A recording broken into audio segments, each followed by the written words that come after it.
Chance Leslie Englebert was a 25-year-old from Moorcroft, Wyoming. He was a married father and was in the process of changing careers. On July 6, 2019, while in Gering, Nebraska, Chance walked off after getting into a disagreement with his wife's family. An hour later, Chance was caught on video walking by himself. He was never seen again. I'm Ed Dentzel, and this is Unfound.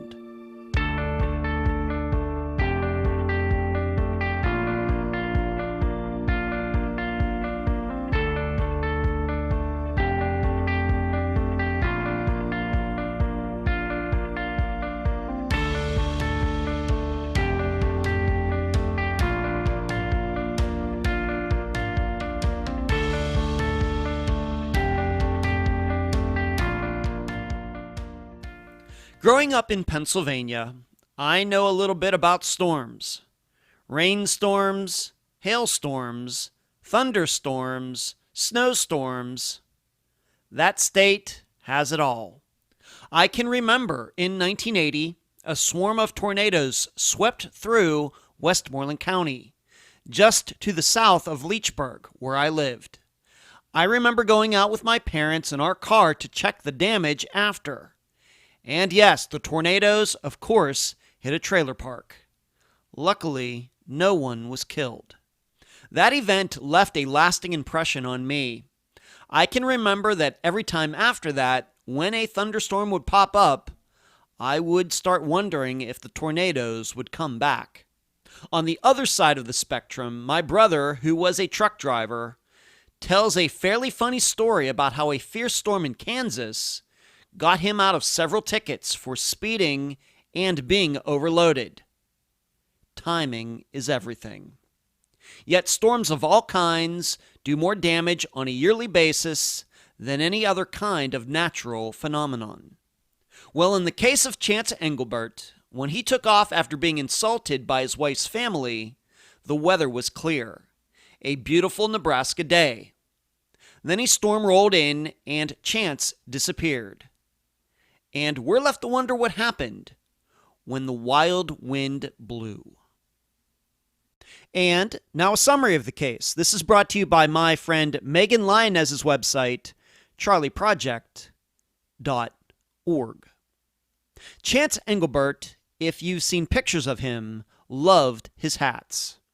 Cowboy hats, baseball hats, trucker hats.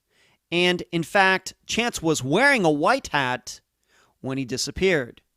He came from a tight-knit family from Torrington, Wyoming, and was a hard worker. Chance met his wife while he was there, and they were married for not even a year before he disappeared. And they had a son. However, there were a couple issues happening at the time of his disappearance. Chance had gotten laid off and would have started his new job in a totally different field that coming Monday. In addition, there was tension between his family and his wife's, with Chance being stuck in the middle of two groups he both wanted to please. So, on July 6th, 2019, Chance was in Gering, Nebraska with his in-laws. They went golfing. Everything was fine.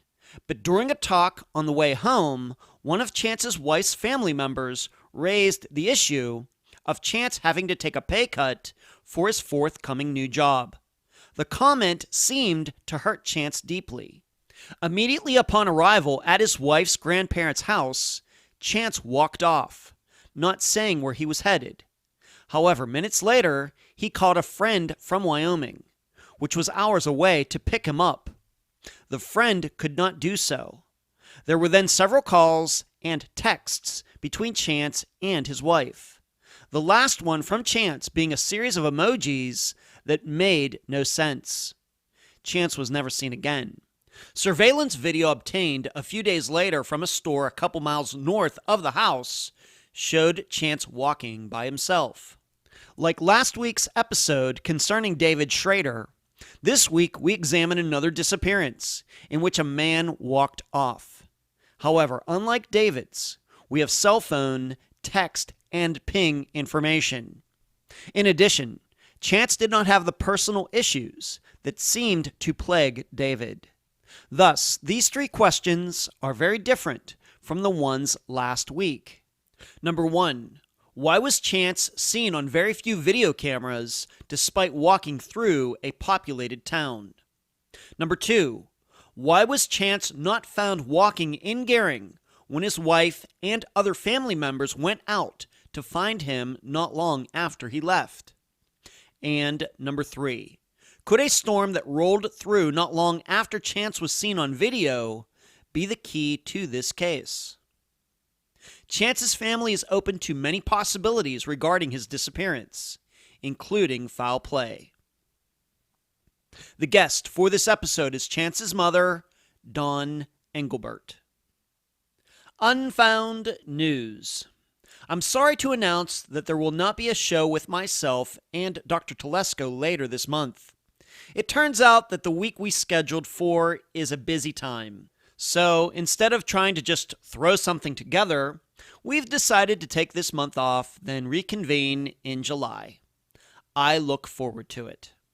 Next, Season 2, Volume 2 of the Unfound book series is almost done.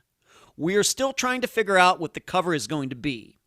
The reason this is an issue is because although the template will stay the same, I've decided to change the theme of the background pictures from filing cabinets to something else. And we just haven't hit upon the right feel yet. Finally, yes, I do know that Crime Con was last weekend. No, I wasn't there. And no, you will never see me there. But I hope everyone who went had a nice time. Where you can find Unfound. Unfound supports accounts on Podomatic, iTunes, Spotify, Twitter, Instagram, Facebook, Deezer, and YouTube.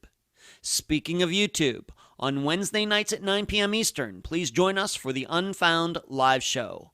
All of you can talk with me, and I can answer your questions. Contribute to Unfound at patreon.com/Unfound Podcast. You can also contribute at PayPal, paypal.me/Unfound Podcast. I also need to give a huge shout out to all the people who have monetarily contributed using Super Chat during the live show on Wednesday nights. Thank you for watching, and thank you for donating. The email address, unfoundpodcast@gmail.com. Merchandise, the books in Amazon.com in both ebook and print form. Do not forget the reviews. Shirts at unfound-podcast.myshopify.com, or you can track down my assistant Heather in the Facebook group. Playing cards at makeplayingcards.com/sell/unfound podcast. The website, theunfoundpodcast.com. And please mention Unfound at all true crime websites and forums. Thank you. I'm so happy to have on this episode of Unfound the mother of Chance Englebert, Dawn Englebert. Dawn, welcome to Unfound. Thank you, Ed. You're very welcome. Let's start here, as we usually do when we have family members on the program. Let's just talk about your family in general. Of course, Chance is your son, but I'm guessing you have other kids. Why don't you just talk about your families as a whole, children, their ages, etc. Okay. Well, Everett and I grew up in Rapid City, South Dakota, and when we got married in '92, we had always hoped to move to Burdock, South Dakota, right outside of Edgemont, and raise our family. And we were blessed when I was 3 months pregnant with Chance to be invited to do just that. So we moved here in Edgemont in '93 with Chance, who was 2 weeks old. Wow. And we've been here ever since and still here fighting for it. And then 2.5 years later, we were blessed with another baby boy, Miles. And then Miles idolized everything Chance did. And 2.5 years later, we had our third son, Clay. So, yes, we have 3 boys, Chance, Miles, and Clay. Wow, no girls, Dawn, huh? No girls. Oh, Nope. do you feel bad about that, or is that okay with you? No, it was just fine. Just fine? Yep. My boys were amazing and Uh-huh. couldn't have asked for anything more. Uh-huh. As long as they're healthy, that's what counts most, right? Exactly. Yeah. Okay.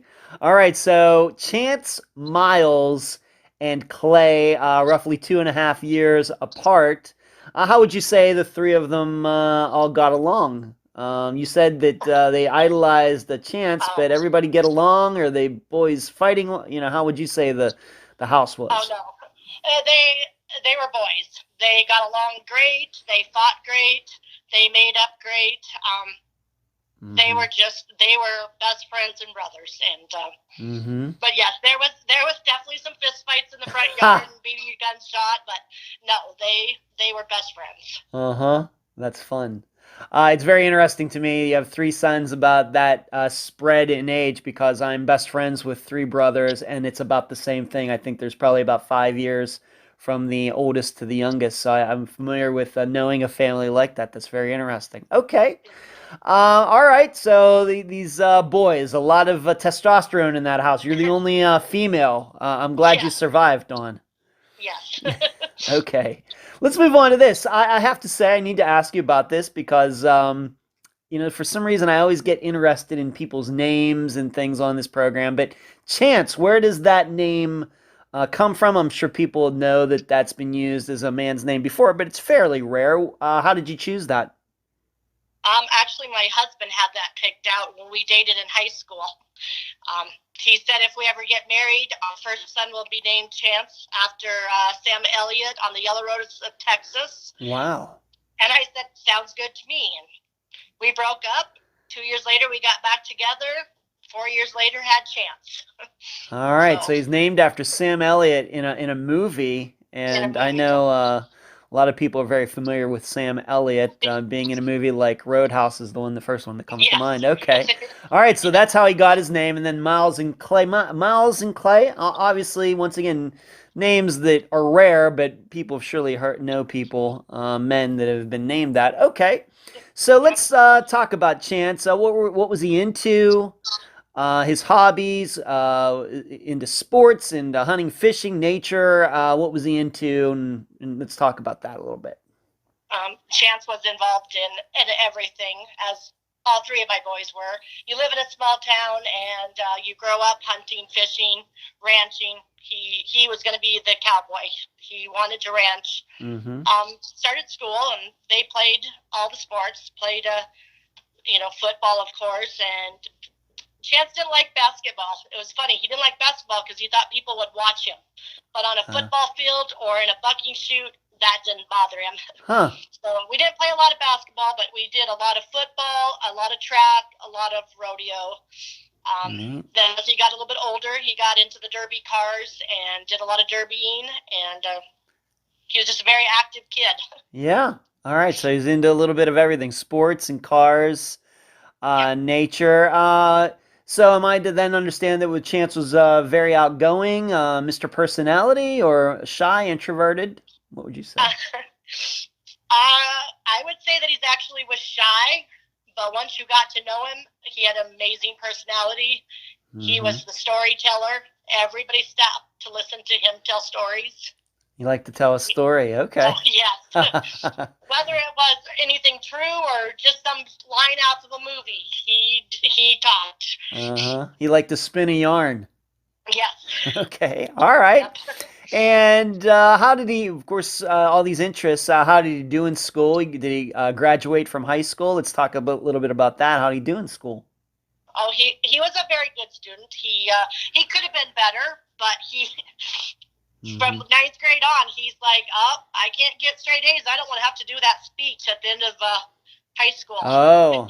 And I never could understand that. But he said, what if one of them girls screw up, Mom, and I have to get up and do that speech? So we always made sure there was a B or a C in that involved. Oh, okay. He was planning. He was on the honor roll. He was National Honor Society. Wow. And in fact, in graduation, he was the only boy with the gold, silver tassel. And my husband whispered to me, he said, what did he do wrong? I said, what do you mean? He said, well, he's the only boy with that thing around his neck. And I said, no, that means that he did good, bud. Okay. Yep. So All right. he did very good. Okay, excellent. What year, of course, we know that he was 25 when he went missing. What year did he graduate high school? Roughly around 2012, 2013? Yes, 2012. 2012. 2012, he graduated from high school. He signed on with LCCC. It's Laramie County Community College with the rodeo team. He had a full ride scholarship in barebacks. Mm-hmm. And so he's riding these bucking broncos and stuff. I mean, I know nothing about rodeo, so I don't want to embarrass myself here myself and the listeners are going to say Ed doesn't know what he's talking about. But so he was riding like a bucking bronco or one of those. Yes.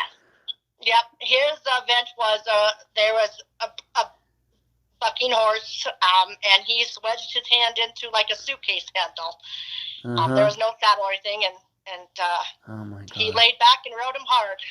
Oh my gosh! Do you ever get hurt? Yes. There was a few dislocated shoulders, a few broken ankles.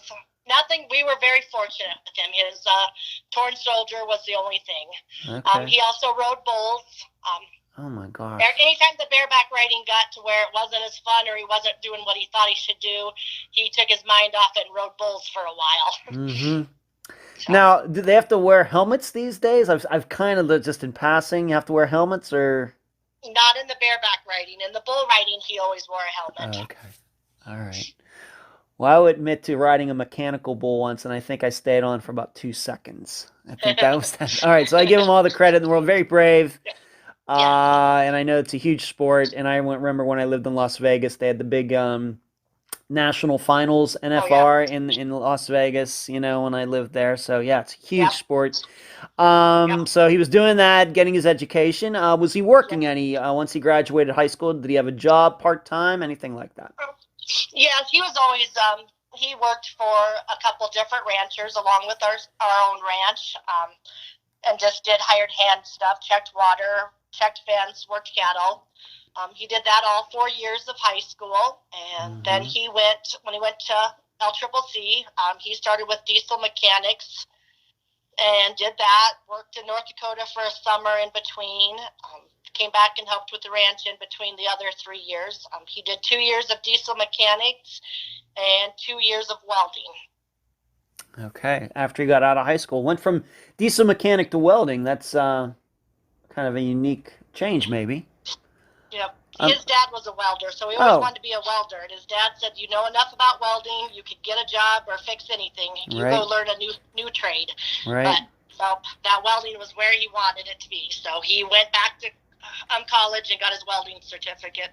Okay. All right. So hard worker.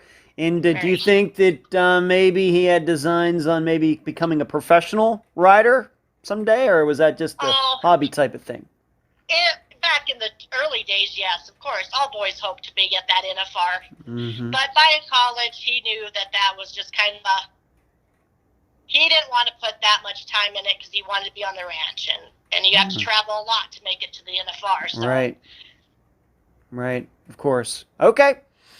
Let's move on to this. I think that people who have read about Chance's disappearance before this episode know that he was married at the time. In fact, had a child at the time of his disappearance. So let's talk a little bit about just how he met his future wife, just the generalities of it. And, of course, we'll be talking about her quite a little bit later. But just how did they first meet? How long were they a couple before they got married, etc.? Well, it was in 2017 that he was home and told me he met a girl online, and he thought she was probably younger. And I said, why do you always have to go with those younger girls? Get somebody out of college, get settled down. And he just laughed at me. And so then about October, Matt Miller and him were here hunting, and they got to talking about they were headed to Scotts Bluff to get a derby car and meet this gal, Bailey, I believe they said her name was at the time. And they were headed down to see her. And I said, if she's young, you're going to get yourself in trouble. And he just laughed.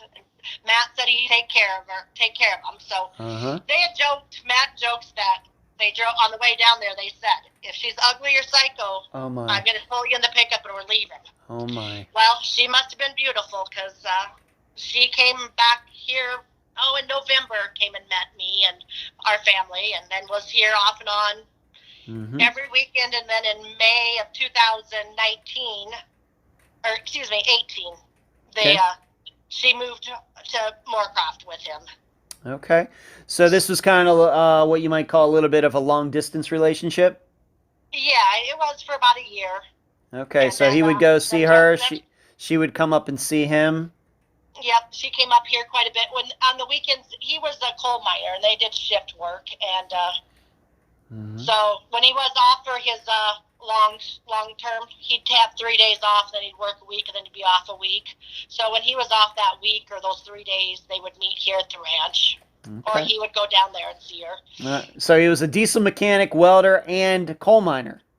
Yes, he was a welder for the coal. He was a welder at the coal mine. Okay, gotcha. Thank you for that. Okay, so, and we should state you were worried about her being young. Now, he was 23. How young did she end up being at the time that they met? I think it was 17 and a half. Okay. 18. All right. When he finally told me that she was younger than what we all thought, I said, well, at least you're not going to jail if she's 18, bud, but just be careful. And All right, so 5 years younger, a little maybe awkward at that age, but of course, when had he not gone missing and them being still married, once you get into your 30s, 5 years difference is nothing. So okay, nothing exactly. That's what I told him. That okay, not to worry about it. You're not in trouble, and just watch out. Okay, so they become a couple, and so let's, like you said, in May of 2018, they came up and started living together? Yes. Something like that. And then they ended up getting married later that year? Yep, in October they got married. October 2018. Okay. And when was their child born? He was born April 4th of 2019. Okay. All right, so not long before he went missing. No. Wow. Okay. All right. Now we're going to talk about some items here. Of course, we talked about his work history. Very impressive diesel mechanic, working in a coal mine, being a welder there. I know that I've heard that welders make pretty good money, but unfortunately, he got laid off from that job. What exactly happened? The company had sold a couple times in the few years that he worked there, and they kind of started to notice things were not going quite right. All the guys would talk, and then just one day they showed up at work and got escorted out. There was 600 coal miners between Gillette and Virginia that got laid off that same day. Wow. He, from what I've been told, because unfortunately we hadn't talked much that week, and what I was told is that he swung into Blakeman's Propane right there in Moorcroft, 2 blocks from his house. There's a very good friend of ours that worked there and always begged Chance to come work, at least on his days off. So he went in. He had only been laid off a few hours and got a new job. And so in that week, he did his welding test for Blakeman's. He did his drug test. Because anybody that welds or does anything with the mines or with the propane around here do random drug tests. So he took his drug test and showed up and said, I'm ready to work. And they said, oh, Chance, it's 4th of July weekend. You go enjoy your family, and we'll see you on Monday. Okay. Let's talk a little bit more about that. So he was living in Moorcroft, Wyoming? Yes. All right. And you were living in South Dakota at the time? Yes. And it's about an hour and 45 minutes. Okay. How often would you talk to him? How often would you see him? Of course, now he's got married. Of course, he has a child on the way. How often was he keeping in contact with you, his father, his brothers, etc.? Actually, I would pretty much talk to him every day. Some days, if he carpooled, it wouldn't be every day. But especially if he was by himself, he called me on his way to work, and he'd call me on his way home from work. Just kind of, he lived. It was almost an hour drive for him for work, and so he would usually call or text me or his dad to stay awake and see what was up with the ranch and what he was doing. And of course, after Banks came, we didn't see him as much, and that was hard, and I was probably too pushy, but I love Okay. my kids, and I love having to be home, and we were so excited to have that baby. So Okay. I'm sure you were. How do you think, maybe we just need to put this in the timeline. He went missing July 6th, but he got laid off, so like a week before, 2 weeks before? it was just little over a week, I believe. All right, so end of June, early July of 2019. You said that he got another job fairly quickly, but in talking to him, this just once again, it was just a few days before he went missing. But how would you say that he handled it emotionally, mentally? Well, unfortunately, we did not talk. 2 days before he got laid off, he told me that his wife had said I'd been talking about her, and that he needed some space to work on his marriage and to give him the week. And I said, well, I'm really sorry that you feel this way, but, I would do anything for Chance. And so I did. I didn't talk to him that whole week. So maybe from June 30th on, you did not speak to him. No, no, never again. Okay. All right. But that was what he wanted, right? He's the one that Yep. brought it up. It was not like you two were fighting or anything, but it does sound to me like there was something going on. As happens in marriages, this is not unique. I've never been married, but I have a huge family, so I know that, I've noticed this. I've observed it. Sometimes wives, husbands, in-laws, sometimes things, don't go as smoothly as would like. All right, so something was going on there. Yeah. And he said, just got to give me some time, Mom, and that's what you did. Yep. Okay. Okay. His aunt and uncle had talked to him during that time, and his aunt said, I'll help you apply for unemployment. And he said, nope, don't worry about that, Aunt Katie. I already got a new job. And so from what I've heard from the relatives, he was very excited about it. And Blakemans, who he was going to work for, have been amazing and very supportive to us. And they kept his job open. They wanted him back. They were so impressed with him. Okay. So. Was this a situation where not just Chance, but everybody at that mine lost their jobs? Yeah, there was, I think, like a handful that got to come back and be security guards. But no, it was a huge hit on Gillette. Wow. Okay. All right, but he finds this other job fairly quickly, and we'll get into some of the details of that later. Okay. Moving on to, just going back to what you said he said to you about his marriage and everything. When he said that to you, was that a surprise that he said that? Did you, of course, you were talking to him, you said almost every day. He got married in October 2018. Did you kind of see it coming that he was going to say that to you, or was that a surprise to you? What do you remember about that? It was a huge surprise. Huge surprise. I mean, like you said, young. They're young. Yeah, absolutely. Nothing was perfect, and we definitely knew it wasn't perfect, and we tried hard to stay out of that. And Chance didn't want to come home and tell us their fights. And right. So no, I was absolutely shocked. That was the worst night and worst week of my life until July 6th. All right. What was being that you were living in another state, although it was an hour and some minutes away, what was your impression of their relationship, of their once again, your opinion of their marriage, not just keeping it in general terms, how would you say their marriage was from October until July? I would say their relationship from October of 2017 until July of 2019 was very rocky, very hard. Okay. They're both just too young. They were, and she always thought he was cheating on her. And was that true? When you live in a small town, I can't answer that. I feel in my heart when he told me that night that he had never cheated on his wife. I believe from October of 2018 until July, absolutely not. I think there might have been some inappropriate text messages with some girls. But he worked all the time. He worked overtime. He was always at work. If he wasn't at work, the two of them was here at the ranch. There wasn't time. Okay, that's what it sounds like to me. I've of course never knew your son, but he sounds like a very busy guy. Yes. So I will never sugarcoat it. He was a handful at times, and so I can't answer if he ever cheated on her. No. I guess what we're saying here is you were not around him. You were not, you weren't following him around. He's a grown man. I mean, he's only 25, but he's a grown man. Yep. Yep. He has a child. He's married. He has his own job. He's living in his own place. It's not your job to keep tabs on him anymore as his mother. Yep.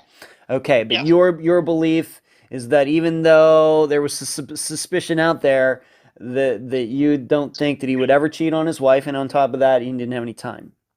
Yeah.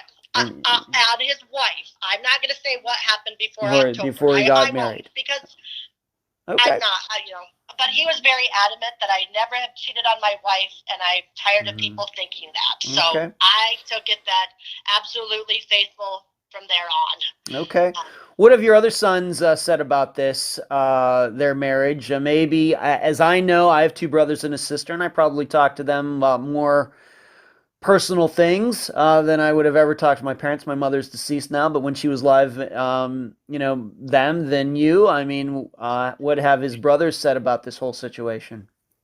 Well, it's kind of funny you say that, because actually my boys, all three, have they're way too honest with us. It's kind of like, oh God, Chance, I didn't need to know that kind of a relationship that we had. So honestly, he probably talked to me more than even them. They mild tolerated Bailey because Chance loved her. He didn't think that things were always very fair or good there. And he thought they were way too young and should have not got pregnant and got married. Okay. It's just sad to not see him happy. And none of us really. Clay probably spent more time with them, and they were out in the shop and doing that part of stuff in Moorcroft, because Clay and his girlfriend lived in Gillette. So they seen some ups and downs, but none of us expected him to walk away and never come back. Okay. All right, let's move on to this. Now, what about her in-laws, her parents? Because I think, once again, if people have at least read up in general on Chance's disappearance, they know that he was at his in-laws, or at least at Bailey's grandparents, when this all started. How did Chance get along with her side of the family? Once again, your impression, although we know you weren't around every second. Yeah. With Bailey's sister Brody, he really liked her. He loved her significant other. He thought of him as a big brother. He said, if this doesn't ever work out with Bailey and I know I at least have another big brother, or I have a big brother. He always wanted a big brother. So he said, I got my big brother now. I never met Kyler. I still have never met Kyler, but he talked about Kyler, loved him. I think he had a fairly good relationship with Scott from when I was around. That would be the father-in-law. Some days early on, he'd say, I don't know if he likes me or not. And I said, well, honey, you're taking his baby girl away from him. And I'm sorry, we don't like to give our babies away. So you just treat her right, and you'll get a relationship with him. But the handful of times that we were with all of them, they got along great. Okay. Nothing was ever really said about Bailey's mom and stepdad. I never even met Bailey's stepdad, so he thought a lot of her grandparents, talked highly of them. So okay, very good. Let's move on to this. Overall, just the summer of 2019. Of course, maybe before he said that to you about how he's needs to, concentrate on his marriage. Of course, that week that you and he did not talk, but just in general, how are you feeling about your son Chance's life in June of 2019? Knowing that, this layoff and his marriage, where would you put your emotions at that point, regarding him? I think being a new dad, he was scared and nervous about that. He would know that his dad and I would do anything for him. They were not going to go hungry. They were not going to have problems. I had asked them both early on in their marriage before the baby came, when she would say, he's cheating on me. I'm like, Bailey, you guys need to go to counseling. You need counseling. He needs counseling. The two of you need counseling. It's a great thing for new marriages. She did not like that idea. So, It was just a rough couple months, I think, after Banks. He was such a good daddy. He was so proud of that little boy. And Okay. All right. I think So, he was just nervous. yeah. So, my impression, I'm 50 years old, as listeners know, I don't have any kids, never been married, but my impression as a single man is that what you're talking about, a lot of these things, very common. Not Yes. unique to Chance and Bailey's marriage, but a lot of people, whether they get married at 25, 30, 35, a new child can be very, very stressful, and, a lot of sleepless nights and things like that. Okay. I think the problem that we had, our family's very close. I'm very close to my mother-in-law. My mother-in-law was at the hospital when I delivered. She was in the room up until minutes before. She was, we're just totally different than what Bailey wanted with having Banks. And so that did cause some hard feelings. I unfortunately, we all put Chance in the middle a lot on that, and he did choose his wife's side, and as he should have. Right. But we were just so excited. We just wanted to be a part of it. So, right. Okay. So that was, I think that was probably the hardest thing for Chance, is always being torn in the middle of things like that. Okay. Let's move up to that day, July 6th, 2019. Now, my understanding, what you told me, and the listeners always know that before we do these interviews, I've spoken to the guest at least a couple times to go over all the information, ask questions, look into some things for them. But you told me that on July 6th, 2019, he was actually supposed to go and see you. He was supposed to see you in South Dakota about a package or something, but he didn't show up. Let's talk about that first. What was supposed to go on? What was supposed to go on there? From what I've learned from Matt Miller, and then from my parents, and at one time even Bailey's mom said the kids were coming here for the 4th of July week. They were going to camp out and fish for catfish and just hang out. And at the last minute, he called Matt and said, we're headed to Gering. Bailey wants to go see her family. And Matt's like, okay. So they went there. We'd gotten a package earlier in that week. And finally on July 6th, my husband texted Chance and said, hey, bud, you got a package here. And Chance texted back and said, oh, it's got to be, and I don't know the terms. I don't weld. I don't know anything about, but it was something for his helmet that he needed for his new job. And Everett said, yeah, it seems like that size of a box. And he said, okay, cool. Well, we'll be home tomorrow. We're going to stop at the ranch to see you guys on our way back. And you can help me with my helmet before I start my job Monday morning. And of course, Everett just texted back and said, sounds great. We'll see you tomorrow. I have to ask, why didn't the helmet just get shipped to where Chance lived? Why did it get shipped to your house? Chance shipped almost everything here. I think part of it is being that they had a P.O. box, small town in Moorcroft. We had all the tools here. Everything usually came here. And it was a part for his helmet. It wasn't actually a helmet. It was something like with his scar or something. And he wanted his dad to help him set up the helmet because he idolized his dad, and his dad helped him with things like that. So that was nothing uncommon to come here at all. Okay. And unfortunately, us being ranchers, we don't do anything for holidays. We're always stuck here. And so, we did our thing the 4th, the 5th, and then that 6th is when we got that phone call that night. So. All right. So there was this package here, and Chance said that he would get it the next day, July 7th. Yes. Or something like that, and maybe you need to help us out. And the listeners should know I will be doing a YouTube video for these locations that we talk about: Gering, Moorcroft, etc., especially very, in Terrytown, etc., for this disappearance. I'll be doing that for YouTube. But is where you live? I know, I've looked at the map, but Gering, Nebraska, Moorcroft, Wyoming, and wherever you live. I mean, are they all close to each other, or? No, they're, like I said, Moorcroft in here is about 2 hours, hour and 45 minutes. Gering's about 2.5, 3 hours away, depending on which route you take.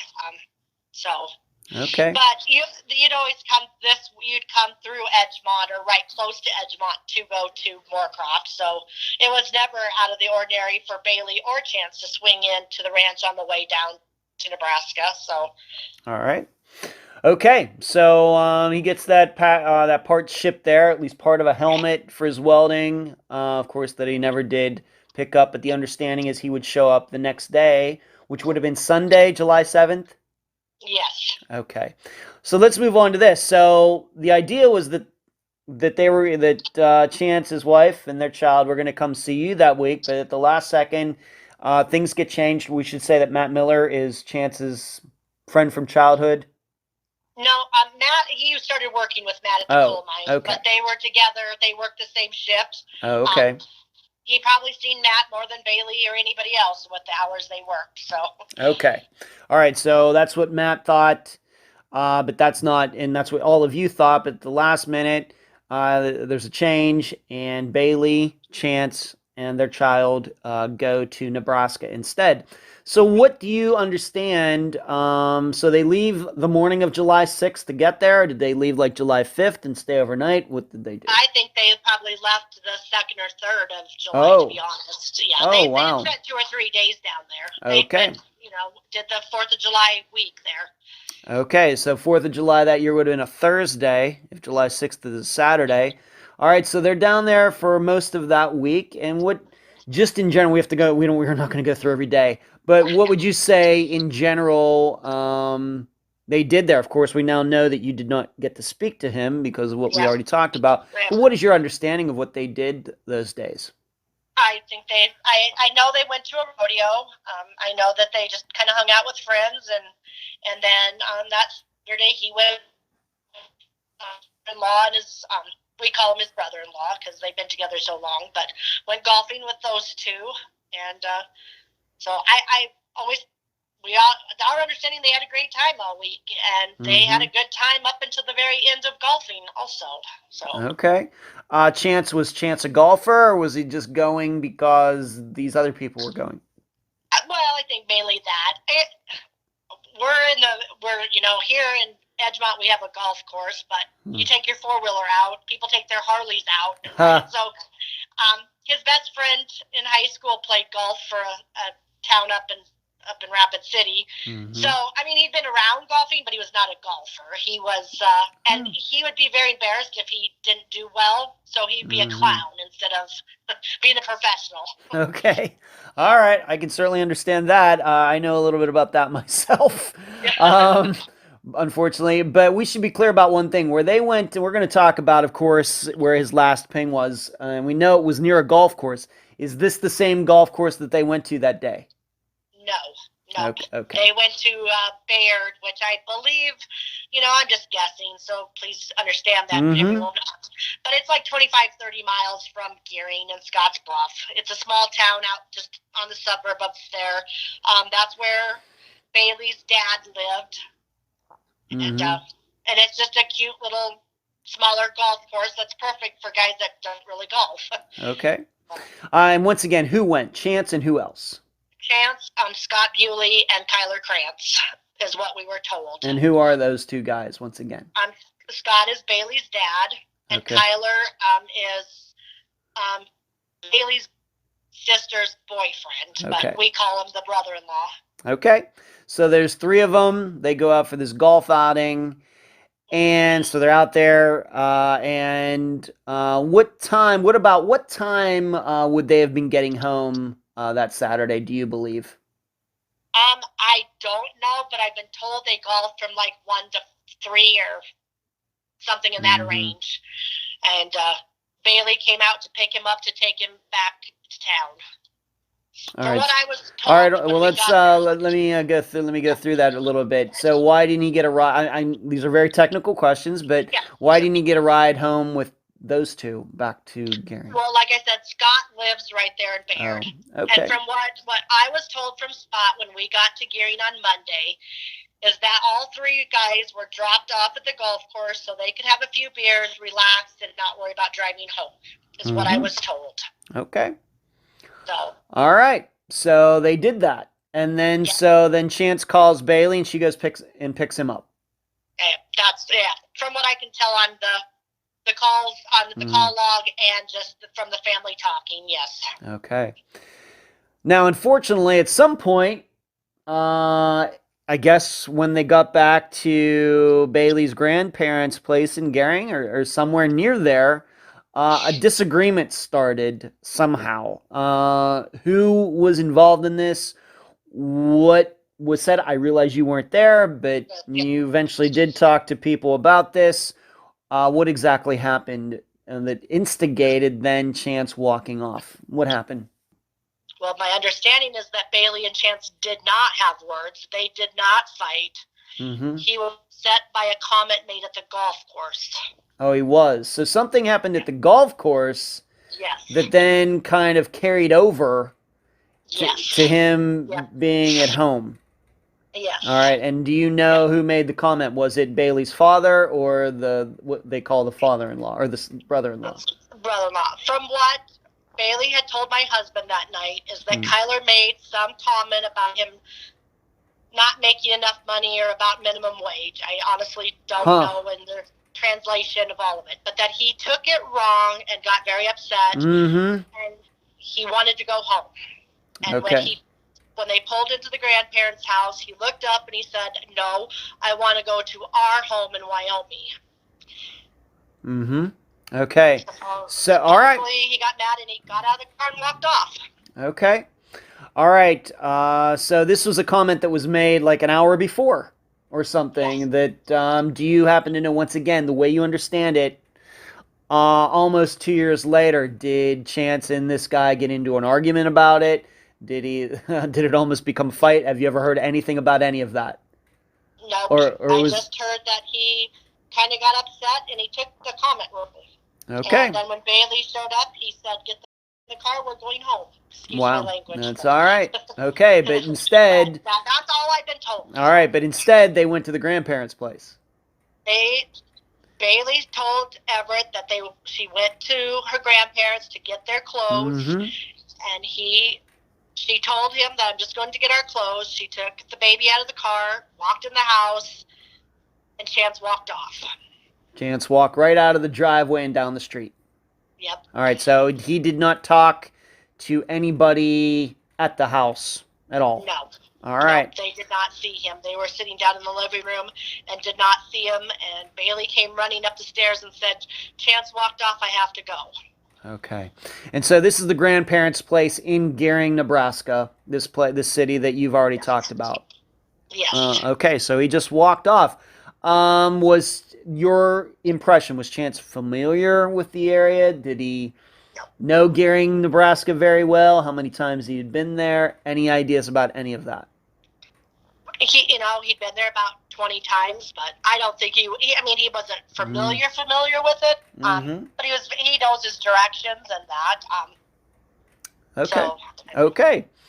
All right, so he's ticked off. Maybe thinks that his manhood has been attacked in some way, like he's not being a good father. None of us were there. It might have just been a joke. We don't know, but I can certainly understand why he would react that way, especially since he did get laid off and he's already under, a lot of other things already going on. That even if it was a joke, it was a terrible one and ill-timed. All right, so they get home. She goes into the house. He walks off, and we'll talk about the proof. There is proof that this happened because there's video of Chance walking by himself, which we will eventually talk about. So this is not something that's hearsay. But to your knowledge, did anyone try to go after him? I mean, I know eventually some searches were done, but right away when he didn't come back, let's say in 15 minutes, did anybody get in the car and try to go cruise around after him?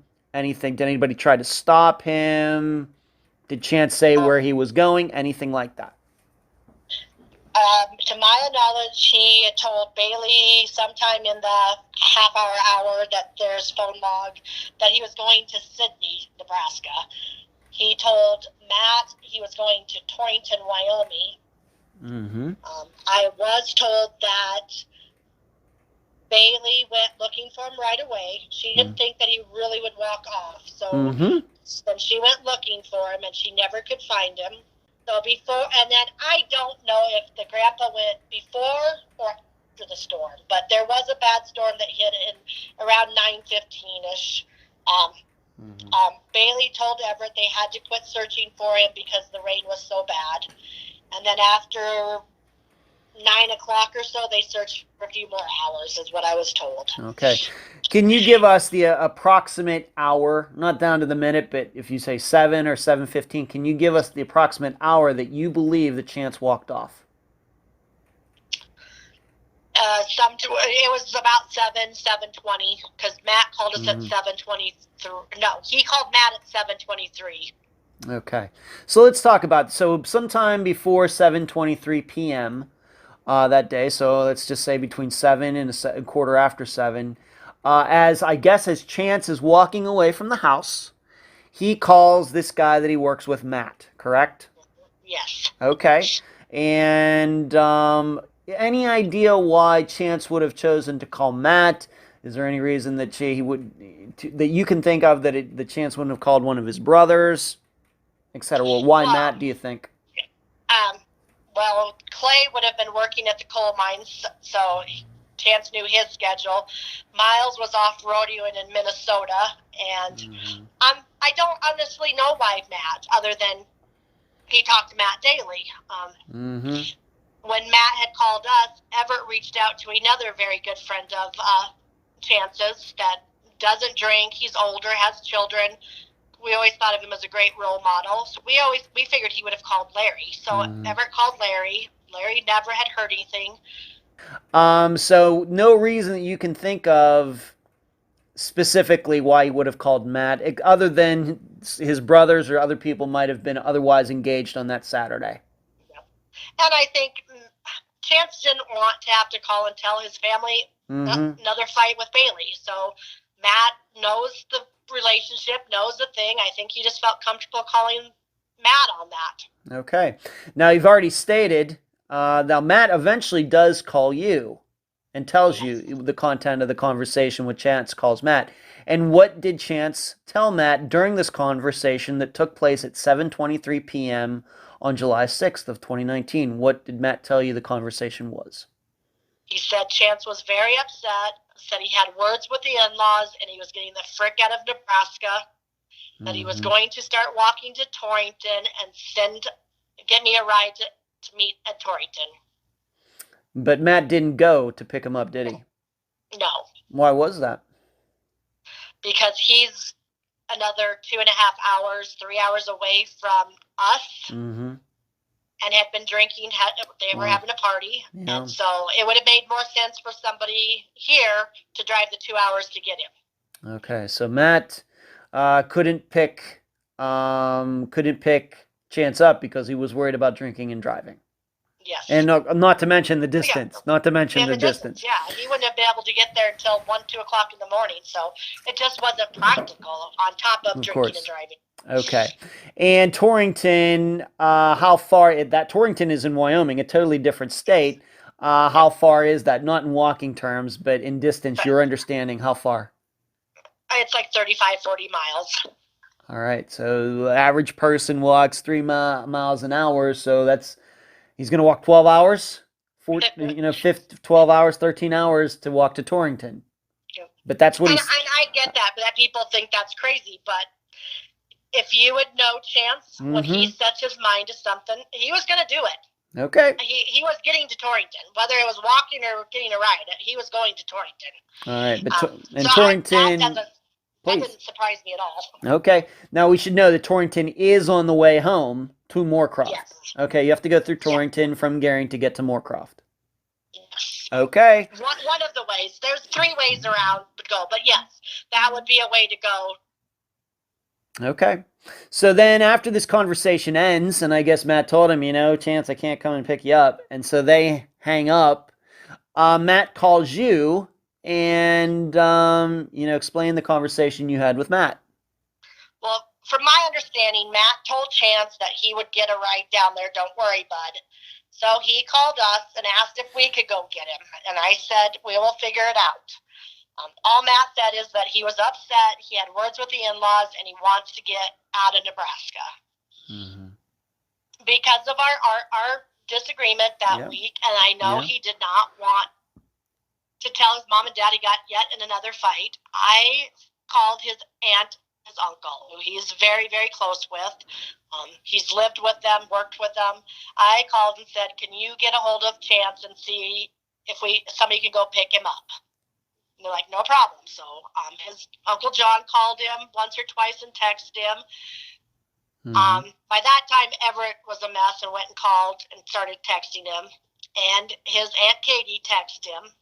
And about an hour or so later, I texted him and just said, no questions asked. I don't want to know what happened. I just want to know you're okay, and we can get you a motel room. And he never, ever answered. He never even opened my text.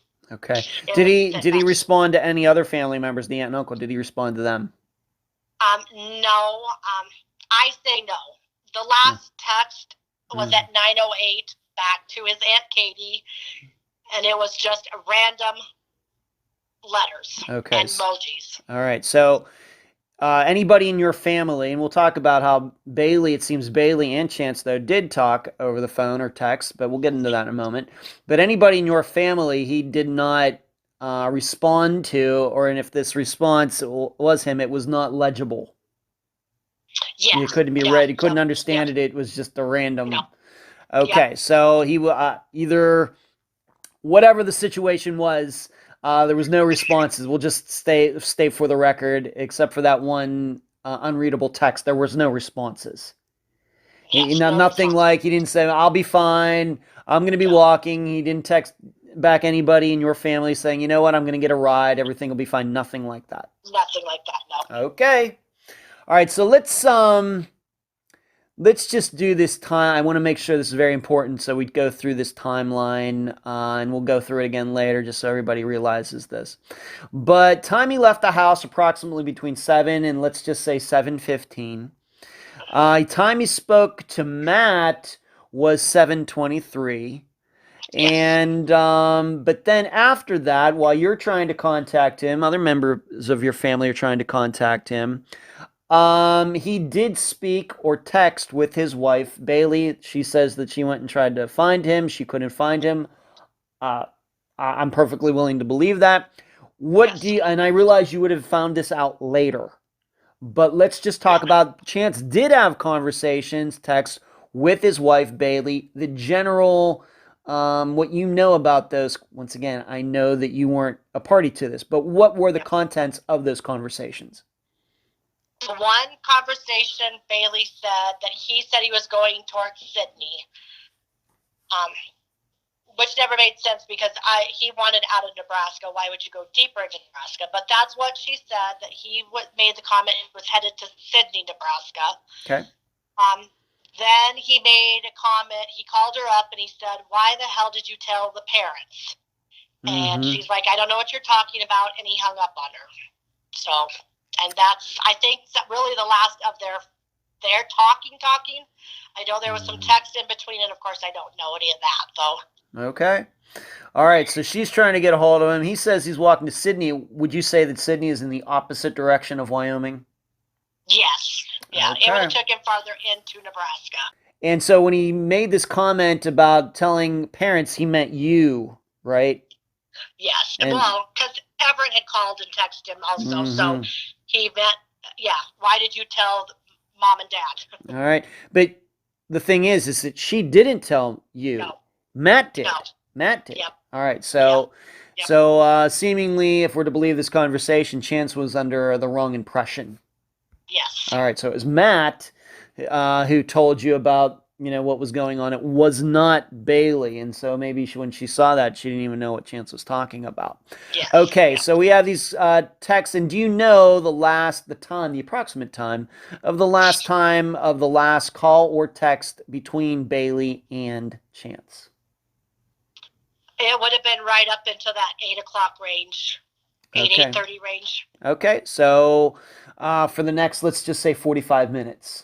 So he calls Matt at 7:23, and then from 7, let's just say 7:30 until after 8 o'clock, there is the series of texts or calls between Chance and Bailey. Yes. Okay. All right, so let's move on to this, and we'll get into the video and the last ping in a little bit. I just want to make sure that the listeners understand this timeline very well because I think it's very important. Let's move on to this. Of course, Chance does not come back to the house. There's no proof that he ever made it to Torrington or Sydney or anywhere else. But what do the in-laws, what does Bailey do? Your understanding for the rest of the night into the next day, what do they do? I believe they searched up until around 11. There was a few calls to some bars. I was told that her grandpa did. He stopped in a couple bars. It shows that Bailey called a couple places. And then they just waited for him. And when he didn't come home that next morning, I guess they started calling the police. They called Everett. I was at church. When I got out of church, Everett said they still can't find him, and they're going to start a search party.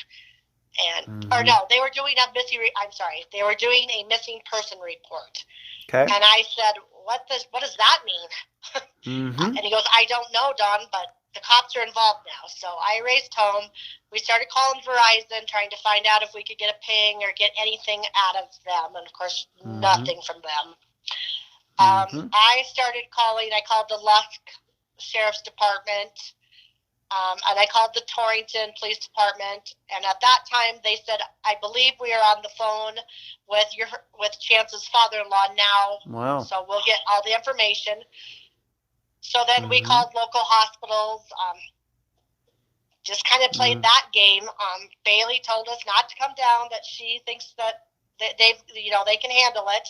And in my heart, I really thought he was coming home. Of course. I thought, I said, we don't need to go down there. Where are we going to look? He's going to come walking in the driveway and said, man, I screwed up this time. Okay. So we did that game all Sunday night. Monday morning, when they decided they were going to call in the search party, that's when I realized it was serious and we went down. Right. That's usually when it is. That's usually when it is. So you got to speak to Bailey. Did you get to speak to her on Saturday night, the July 6th, or July 7th the next day, or both?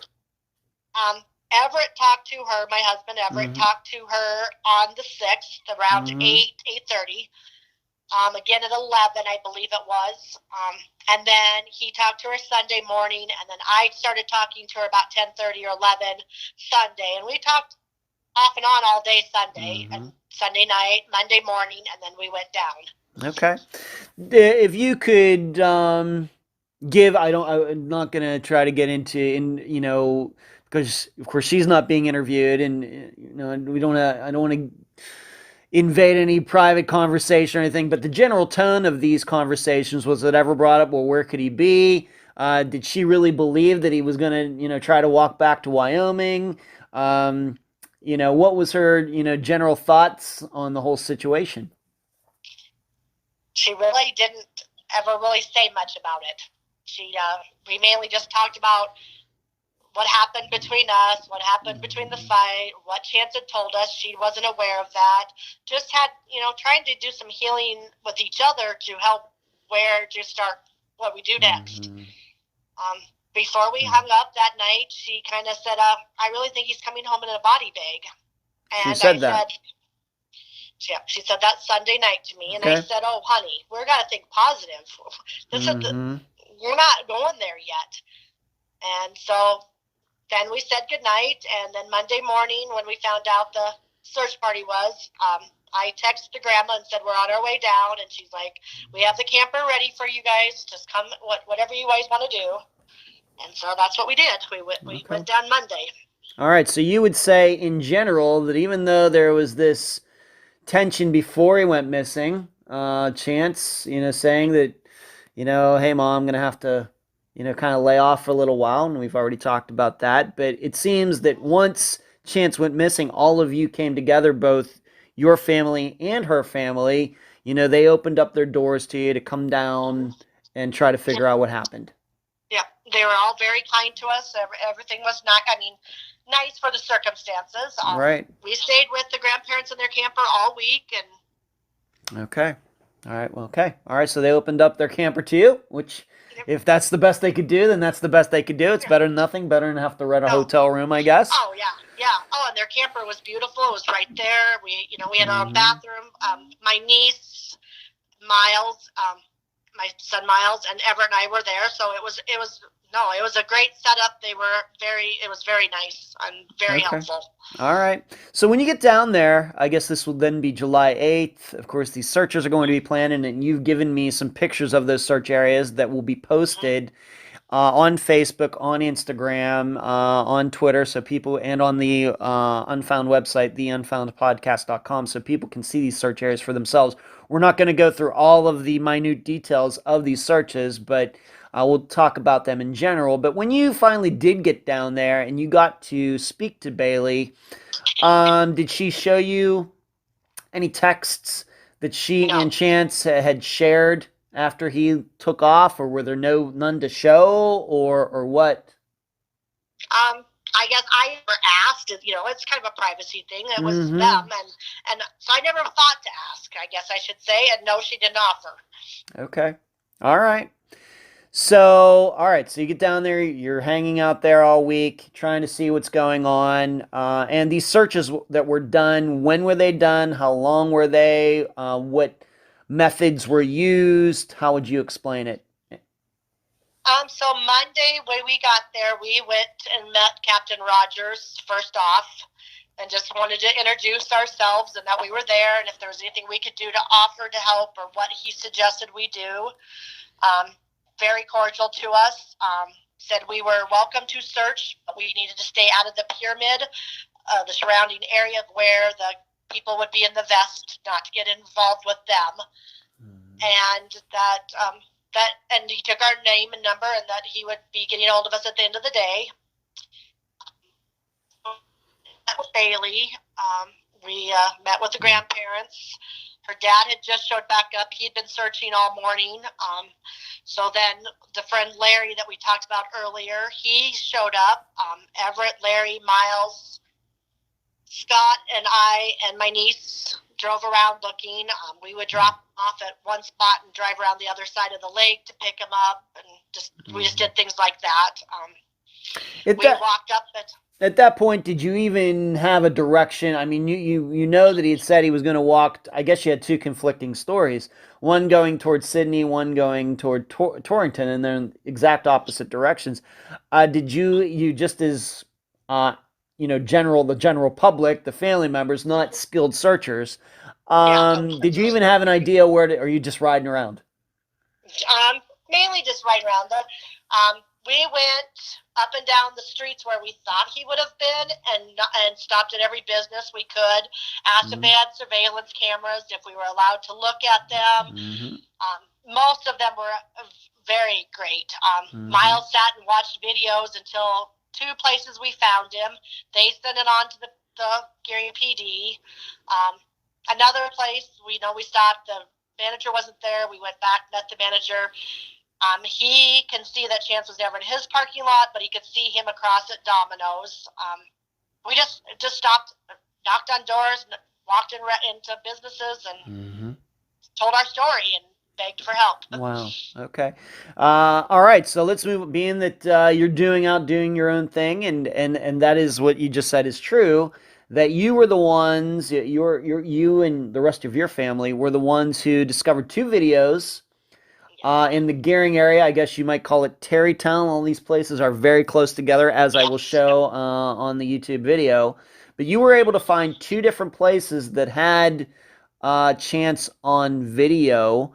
In general, explain these places. How far are they from the grandparents' house, and what direction was Chance walking?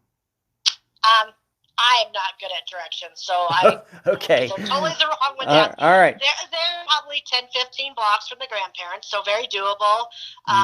He was walking down 10th Street, turned onto Martha Street, just walking down the street. A couple times he pulls his phone out, looks at his phone. You can see he texts one time, puts his phone back in. A few seconds later, pulls it out, puts it right back in his pocket.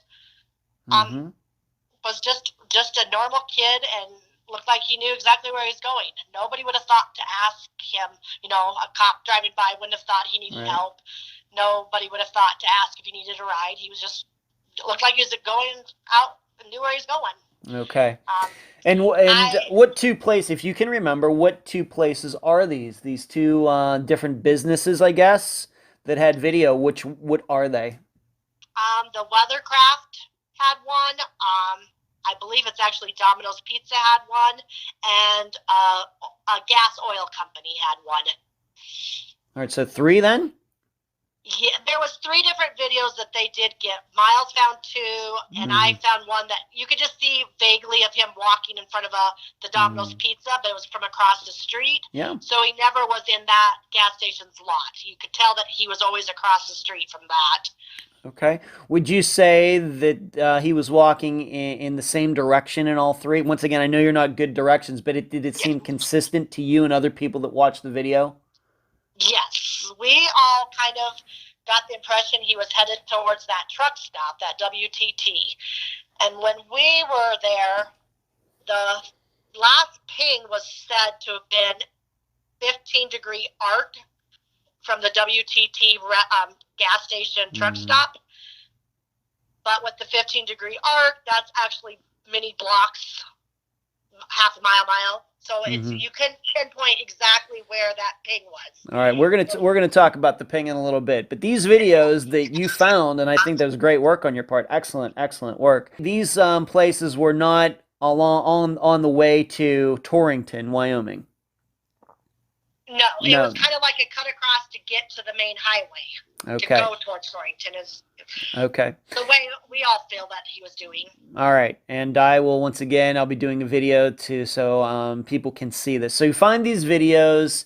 We know that he was on the phone. We know that he was texting. So what you saw on the videos makes sense. I should ask you: are these videos in the public anywhere? Are they on YouTube or anywhere else right now? Somehow somebody did get them, and there is one video that the Missing Truth page put out on one of their videos, and somebody else has it, and we don't know for sure where they came from. But it is the same video that we had seen. So, or it's one of them, not all of them. Not all of them, no. Okay. I don't know if I'm going to want to link to that or not, but okay, I just wanted to know that. Okay, so he's walking just like any person on the street. And would you say it's approximately in that time frame of, I don't know, 7:30 to 8 o'clock, 8:15? Yes. Yep. Okay. The one, it was stamped 7:51 or something like that. So yeah, it all falls right in the time frame. Okay. All right. So he's walking, as they said. I mean, that's what Bailey and the other people at the house said, that he walked off, and there's video proof that he was walking. All right, so although they might not have known what direction he went. So let's move on to this. Let's go back to the calls and texts with Bailey. You've already stated that you were not doubting her, but sometimes when people explain what was on a text or something, they kind of shorten everything up. You did not get to see every word that was passed between herself and Chance. No, I didn't see anything like that. No. Okay. Do you know if the police did? I've been told that they've seen the actual text messages. But I don't know if they did or not. They won't show us anything. So but I've been told there's no reason to suspect foul play from anything they've seen, and that there's no way to know where Chance is. Okay. At any point, once again, in talking to Bailey, you finally did go down there and spoke to her face to face, looking her right in the eye. Did she, talk about trying to convince Chance to come back to the house? Did she say, what his response was to that? Did he say anything like, I'm going back to Wyoming by myself and our marriage is over? It's just an example, anything like that. Yeah. No, we never talked about anything like that. No. Just that he was mad and he wanted to go home is all she would tell us. Okay. All right. Let's move on to this. Do you have, we've talked so much about his phone and these texts and this call that he made to Matt. Do you have Chance's records? Yes. Okay. Who are the people that he texted and talked to on the phone after he left the house, as best as you can tell? Anything from like 7:15 p.m. and on. Are Matt and Bailey the only two people that he actually had conversations with, or are there other numbers on there? I believe that there's a call or a text to Kyler. I can't confirm that without pulling all that back out. But I do recall there was something to Kyler, I believe. And once again, please remind the listeners who that Kyler would be is. The brother-in-law. Okay, so the brother-in-law who was on this golf trip where this comment that started this whole thing seemingly happened. He was there. Yeah. Okay. And would you say that the way you look at the records, once again, I realize they're not in front of you, would you say that it was a conversation, or was it just Kyler trying to text Chance and Chance didn't text back, or Chance called him and they sounded like they had a conversation? It looks like they did. Yeah, no, nothing was, there's a few text messages, but none of the phone calls ever lasted longer than a minute or two. Like, I don't even know if they ever connected even. Okay. Is Kyler... There was one that was like a 5-minute one with Bailey, but other than that, everything was just minutes. Okay. Has Kyler ever talked about this call that you can see on your records? Has he ever admitted, yeah, Chance tried calling me, I didn't see it till later, or yes, I did talk to Chance for a minute and we argued? These are just examples. Anything like that. Has Kyler ever talked about speaking to Chance that evening? No, we've never spoke to Kyler. He said hi to my husband and Miles, and that's all that's ever been between the two of us. Our families is with Kyler. We've no communication. All right, so no idea if those two talked or not, and Kyler has never volunteered any information on his own? Not to our family, no. Okay. Do you think that the police have talked to him? Do you have any proof of that? No, I do not have any proof. Okay. All right, let's move on to this. These emojis that came out that don't seem to make any sense. When you say emojis, maybe some people don't know what those are. Those are like smiley faces that you can see on Facebook and Twitter. And they're little pictures. They've become very popular maybe within the last 5 to 7 years on social media. Have you seen this text? Yes. And what were the emojis of? I realize it doesn't make any sense, but I'm not. What were the emojis of? There was only one emoji, and it was actually the little, like the smiley face, but he has a straight line instead of a smile. He's got two little eyes and then a straight line. And it was like blah blah, like random letters, and then that emoji, and then a couple other letters afterwards. Okay, so just the only emoji was that the non-smiling smiley face, and then a bunch of letters. Yep. Okay, making no sense at all. No okay, sense at all. And all right, so that was the last text, and you told me that went to his aunt? His Aunt Katie. Aunt Katie. Okay. And from what we've been told now is that they believe his phone was shut off, and then we've also been told that it had a fatal, like something major happened to the phone after 9:08. Okay. Well, let's talk about that 9:08 time. Why is that 9:08 time so important? Just because that's the last thing that ever left his phone. All right, that's when that emoji happened. Okay. And this, then we'll move on to this last ping. You've already talked about a ping that down by this truck stop, but I think that if people have looked into this disappearance, they know about a ping that happened near the Riverview golf course, not the golf course that they went to that day, but another one.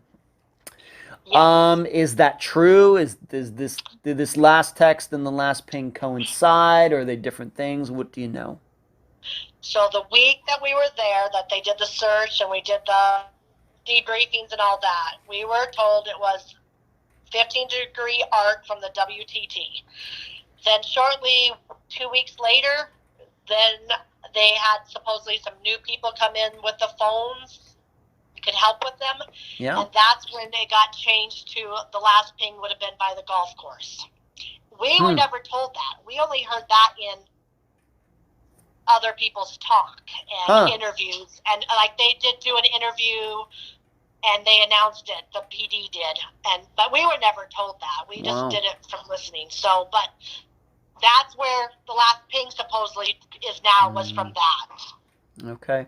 Do you know, I realize these are very technical questions, Dawn, and I appreciate you having patience with me on some of these things, but sometimes these things are a little hard to go through in audio for the listeners. But do you know if that last text with the emoji and the last ping that allegedly happened at this golf course, do they coincide? Are they both at 9:08 or are they different times? Do you even know? I don't know. No, I can't tell you. I Okay. don't know a time or anything. I just that they changed their story. Okay. And it may not be a story. It may be that they just did get more help that was more technical. I don't know. Okay, and we have to realize, though, most importantly, is that the video that you found from the Dominoes, this other area, like is to the southeast of the grandparents' house, whereas this Riverview golf course is to the northwest. I know you don't know directions, but it's kind of in the opposite direction. Yep. Okay. So I was told by another agency that's not handling it that they had got told there was proof that he backtracked into Gering. Mm-hmm. And I'm wondering if that's what they found when they found that river golf course. Right. Of course, when I called the investigator that's handling the case, he's never heard such a thing and don't know where I heard it from. So there again, I don't know if he backtracked or didn't backtrack, if they know if he backtracked or not. So. Okay. All right. So maybe a little bit of this is up in the air at this point. Of course, we have to remember that, I know this has been absolute hell for you for almost the last 2 years, but you should also know that the average age of a disappearance we cover on Unfound is like 17 years old. So in our world of studying, reporting on, researching, investigating disappearances, not quite 2 years is very young. And what we've learned is that a lot of information does come out after the 2 year mark. So I'm thinking, we're of course hoping that, of course, Chance is found alive and well. But if he's not found today or tomorrow, or that probably maybe even a year from now, if he's not found in that time frame, you'll probably have more information now than you do now, and it's usually how it works. But all right, so we have these pings, we have this Riverview golf course, and I'll be going through all of that in the YouTube video to diagram all of that. Let's move on to this. We've talked about these searches. You sent me the maps. How many people were involved? Were helicopters and dogs and everything involved? How many days, etc.? They searched Monday through Thursday night. What we were told, and people that we've seen, there was like 17 agencies that was there. They brought in cadaver dogs on that Monday. And Captain Rogers explained to me that that's not what they're now didn't expect or to think that he was deceased. But because of the amount of rain they had had Saturday night and Sunday, that cadaver dogs could get a better scent and be able to find a trail better than a normal dog. Okay. So, which I was fine. That we got to do that. And so that was on Monday. On Tuesday, they had the cadaver dogs and another set of dogs that were just regular scent dogs. Okay. And the people, there was so many people. It was, when we got told on Monday, just make sure we stay away from them. Everywhere we went, there was people. There's people everywhere searching, and it was like a movie that you just never thought it was going to be you. And everywhere we looked, and so they went out. They went out all day Monday. They, of course, we all think they stopped too early on Monday, but he called us in and explained that it was very hot. We have to take care of our searchers, and that we'll be back out again Tuesday morning. And so they did. They searched Monday, Tuesday, Wednesday, Thursday. Thursday, late afternoon, they called him in, and we did a debriefing and was told that it was going to become a investigation and no longer a search. Although if any leads came in, they would continue to search. Of course. But that it was not going to be a full search anymore. Okay.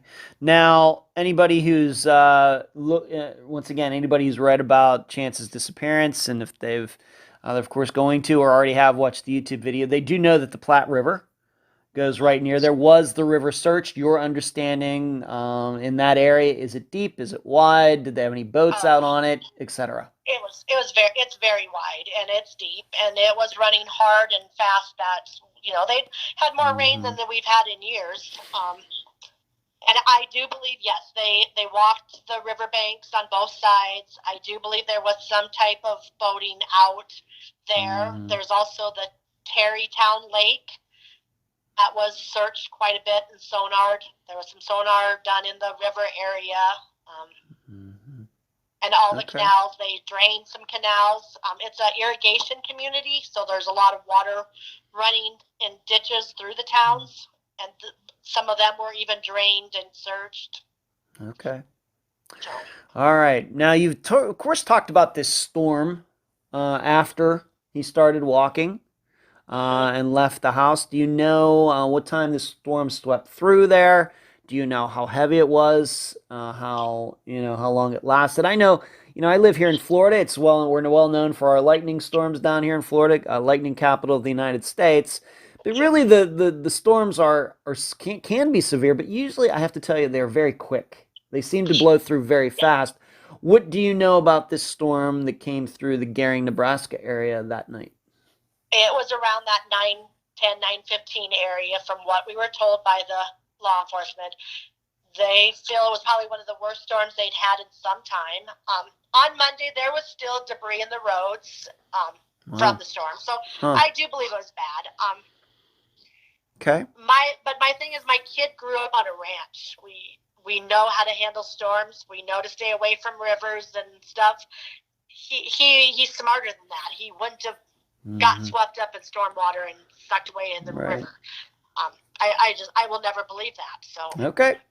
And we have to realize that the only way you get swept away in a river if you're near it. yeah, And if he was yeah. walking on streets, as you saw in the video, then it's a little hard to imagine that he got swept away. Yep. Okay. Yep. All right. So these searches were done. Unfortunately, nothing was found. How many days did this all go on? It was 4 full days of searching. Okay. All right. Let's move on to this. Now, Bailey, of course, we have to remember this disappearance. We're doing this interview on June 8th of 2021, so we're coming up on the 2-year anniversary in less than a month. But Bailey, you told me that she wanted to go get a death certificate fairly quickly. Please explain. Yeah, it's odd to me, but as I've been told by many, everybody grieves differently. The family explained that they were scared that what was she going to do about banks and their insurance and their money. So, I don't know. But she asked Captain Rogers and I in front of me for a death certificate on that Monday. Then on Thursday, before we held our debriefing and our interview with the local papers, she'd asked again when would she be able to receive her death certificate. And so I don't know. I don't know. I've never lost a husband, so I don't know. I don't think that would be the thing I would have been worried about. But okay, you should know that the disappearance, coincidentally, that we covered last week, David Schroeder, his wife had him declared deceased. Generally 7 years, but she had him declared deceased about a year and a half after he went missing in 2012. But it was for reasons of Social Security and assistance because they did have a child with special needs. And that was granted, like I said, a year and a half after David went missing. He is still missing almost 9 years later. So, some wives, maybe husbands, wanting to get a death certificate sooner than 7 years. It happens. We really don't talk about death certificates on, saying somebody is, declaring them deceased. It is very rare, though. We've covered over 200 disappearances, and I would say less than 10% the people have been declared deceased. And it usually has something to do with children, a parent going missing and then children or something like that. So maybe that's what's on her mind, and that's totally fine by me. But on the other hand, it would be weird if that happened and then Chance showed up alive because he walked off and wanted to live by himself for a little while, and then all of a sudden he comes back into Bailey's life, and he's been declared deceased. Yeah. So that would, might create kind of a unique situation. Yeah. And, you have to look at both sides. Yes, she's a grieving mom and needs to figure out what she's going to do with banks, but it's also my kid, and that's the last thing you want to think of. Of course. So, yeah. It's just a hard deal for all of us. It is. It is. Has Bailey, has she ever offered up, to your knowledge, to you or anybody else, has she ever offered up her theory as to what could have happened to Chance. Has anybody who was there, the grandparents who right there in Gering, Nebraska when this all happened, and any of the adults ever offered up a theory as to what they think could have happened to him, being that they were there? I'm not asking for your theory. I'm asking, being that they were there, have they ever offered up their own theory? Mainly that he was either drinking or had been drinking and probably fell in the river. Okay. All right. How drunk was he? How loaded up did he get that day golfing? Has Bailey ever said? Well, that story's changed 100 times too, and it would depend on who you would talk to. That is the question I asked Scott Bewley, Bailey's dad, right when we got there. I just said, Scott, so how drunk was he? And Scott just kind of looked at me and said, well, drunk enough that he was ready to race and wreck golf carts. I'm like, oh, then he wasn't drunk. I mean, my kid is a bareback rider in demolition derby. We race. I mean, that's what we do for fun. And he kind of just looked at me odd. He goes, well, yeah. Bailey's always told me that he was not that drunk. He did not slur his words. She's seen him drunker. Watching him in the video at 7:50, I don't see it. I've seen my son drunk. I've seen my son stupidly drunk. Nothing I'm proud of, but I'm not going to live in a glass house and sugarcoat it. I've seen him in all those conditions. And walking down the road that day, I would have never thought anything was wrong with him.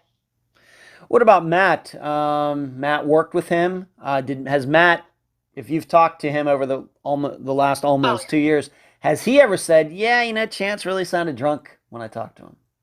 No, he said he sounded very upset and hurt. But not drunk? Not drunk, no. Okay. He knew he'd been drinking, but he did not, no. He was not worried about Chance. And that's what kills, Matt has to live with this too. Yeah.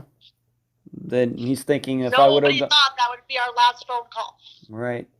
Matt's thinking that had he not been partying himself that day, that he could have driven and arranged. But he would have made it. He would have never made it because whatever happened was between that 9 and 10 o'clock range, and we wouldn't have known where to look.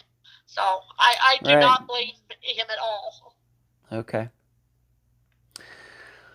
I know this, I have to ask this, just in my position, how hard has this been, Dawn, over almost the last 2 years? Maybe I should ask you this. How have your two other sons, Clay and Miles, handled this? They are very strong. We've learned that we're way stronger than we ever thought we would be.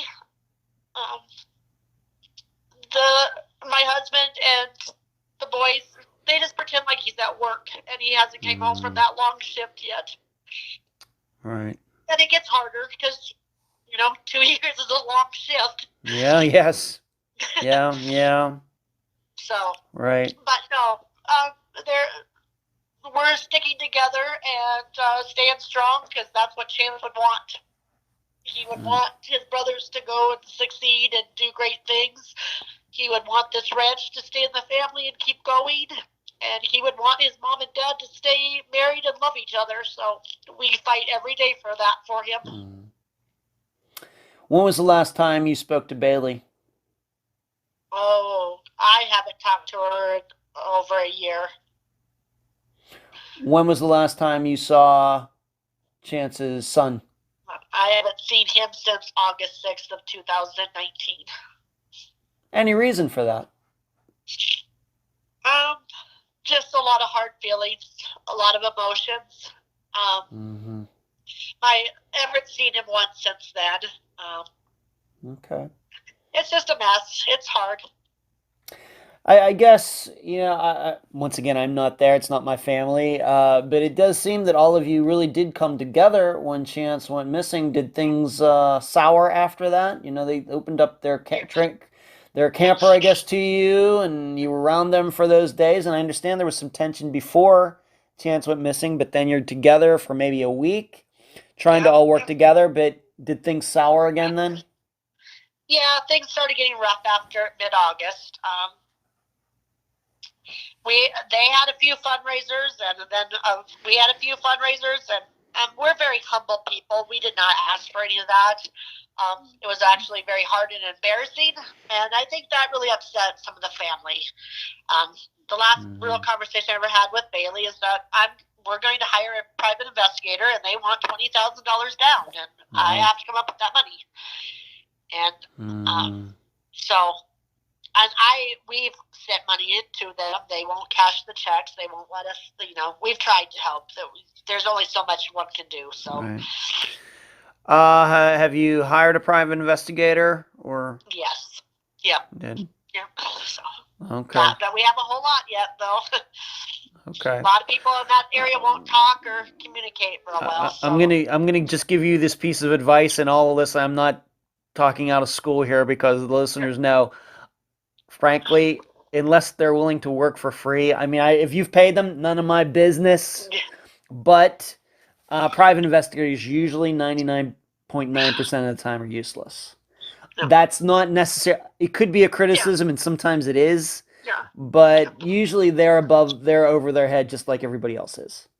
Okay, I just want you to know that. Yeah. But what else do you do? You don't I know that. I get that. But if it comes down to spending money for one, then there's probably some other ways. If you can raise the money for something, there's probably better ways to spend the money than paying a private investigator. Yeah. But we have a reward out. Yeah. Matt has had huge search parties out. We have a billboard up in the Gering Bluff with a tip line on it. Yeah. Okay. And basically, we were told by two of the first investigators that we had is that probably the next step is to hire a private investigator because they didn't know what else to do for us. Mm-hmm. So, you're just at that where you're like, what do you do now then? Right. Right. Okay. Well, as the listeners know, I continue to counsel the guests even after they've been on the program. So, I will do that for you too, Dawn. Yeah. I know we're friends on Facebook. We follow each other now on Facebook and everything else. And, I can probably counsel you through, some of these things, and once again, in our world, an Unfound world, it's a relatively new disappearance. So I'm hopeful they'll, if this was 20 years old, to hope for new information, sometimes we do find it. I mean, we've done it on Unfound, surely have, but it's hard. But, with newer disappearances, once it's not quite 2 years old, I would not be surprised if you find more information even without a private investigator over the next year. That would not surprise me. But speaking of information, do you have a Facebook website, anything like that set up for Chance and his disappearance that people can go to? So we started a page right that week he disappeared. Find Chance Englebert. It's on Facebook. Mm-hmm. Matt has a page that he started. And it's Let's Start with Chance. Okay. And so between the two pages, we try to keep updated or share pictures. You just kind of run out of things to post anymore, unfortunately. Right. But we will not let his name be forgotten. I have a website, but we just mainly work with Facebook. Okay. Why don't you say those two names again for everybody, please? Help find Chance Englebert, and Let's Start with Chance. Okay. Dawn, any final words before we complete this interview? I just hope if anybody has anything to come forward, there's anonymous tip lines there. You can Facebook that. I mean, there's ways to talk to somebody to help us. If anybody has anything from that night, that weekend. Absolutely. Just keep praying, keep sharing Chance's name, and be kind. It's very hard being a family member of a missing child, no matter what their age is or what they've done. Totally true. Yeah, a lot of mean people out there, Dawn. Yes. Even people being mean toward people like yourself, being, trolls and things on social media. I see it. I've been the target of it, and all I'm trying to do is, help people like yourself. So I've gotten it as well. So. Yep. I know what you're talking about. You'll probably get bad now because it seems to have been really bad with anybody that I've done an interview with. So. Okay, well I can handle it. Okay, well Dawn, I really appreciate you being on this episode of Unfound. Yes, thank you so much for everything. You're welcome. And that was my June 8th, 2021 interview with Dawn Englebert, mother of Chance Englebert. I thank her for joining me and all of you on this episode. A reminder that I've made a supplemental video for Chance's disappearance. I show where the grandparents' house is, where Chance was seen on video, where the last ping occurred, and what I determined from putting the timeline and the videos together. I hope you will watch it on the Unfound Podcast Channel on YouTube. Not to overtly hype it, but you will be shocked by something I reveal in the YouTube video. I'm reminded of the movie Speed, when police discover the highway wasn't finished yet. I do talk about the 2 video cameras that caught Chance walking that evening. I've seen both clips, but I will not be linking to either one of them. Why? The doorbell camera one is unlisted on YouTube. Dawn sent the link to me.